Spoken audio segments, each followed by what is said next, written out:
आप सभी को क्रांतिकारी प्रणाम। दोस्तों, अंकिता भंडारी की लड़ाई अब पौड़ी लोकसभा सीट तक बनाई है। दरअसल पौड़ी लोकसभा सीट में इस बार अंकिता भंडारी का जो मुद्दा है उसने चारों तरफ हड़कंप मचा के रखा है और चुनाव से ठीक पहले अंकिता भंडारी जी की माता जी ने यह अपील की है तो बीजेपी के प्रदेश अध्यक्ष महेंद्र भट्ट जी की आंखों में आंसू दिखाई पड़े। वहीं गणेश गोदियाल ने भी अपना आखिरी संदेश दिया है। सबसे पहले एक वीडियो देखिए आप। मैं प्रचार प्रसार में थी अपने भाई के साथ, क्योंकि मेरे भाई ने मेरी बेटी की लड़ाई बड़ी शिद्दत के साथ लड़ी है।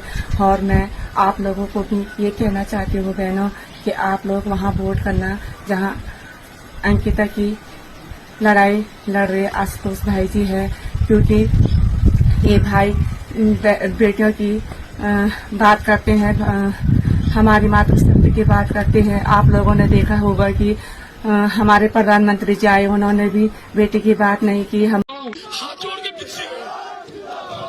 मेरी हाथ जोड़ के विनती आप सब लोगों से, जोशी मठ से सर्वाधिक मतों से आपने अनिल जी को जिताना है।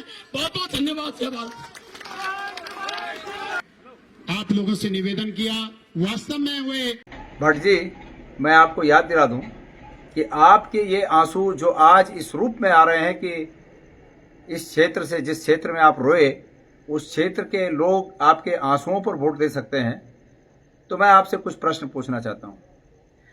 मैं मानता कि आप इतने भावुक व्यक्ति हैं और आज हार को देखकर आप बिलखने लगे हैं, लेकिन मैं तब मानता इस बात को कि आप भावुक हैं जब जोशीमठ आपदा में ग्रस्त था, लोग सड़कों पर थे, कहीं आसरा नहीं था, और आपने उस समय बड़े दम्भ के साथ, बड़े घमंड के साथ लोगों पर आरोप लगाया था, जो लोग अपनी मांगों के लिए रो रो कर अपने आंखों में आंसू की धाराएं रुक नहीं रही थी। इस स्थिति में आपसे निवेदन कर रहे थे कि हमें राहत दीजिए।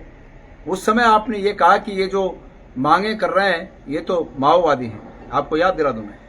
तो आपको बता दें कि वर्तमान समय में उत्तराखंड में केवल पौड़ी लोकसभा सीट ही ऐसी मानी जा रही है जहां पर चुनाव रफ एंड टफ हो चला है और पूरा केंद्रीय नेतृत्व दिल्ली तक उत्तराखंड में आया हुआ है। पौड़ी लोकसभा सीट पर त्रिकोणीय मुकाबला है और अंकिता भंडारी का मुद्दा इस पूरे लोकसभा में बढ़ चढ़ के बोल रहा है। हालांकि चुनाव प्रचार खत्म हो चुका है, लेकिन अब लोगों के हाथ में कहीं ना कहीं निर्णय हैं। अलग अलग प्रकार की अपीलें की जा रही है और अंकिता भंडारी जी की माता जी की बात भी आपने इसी क्रम में सुनी, जिन्होंने एक विशेष प्रत्याशी को वोट देने की अपील की।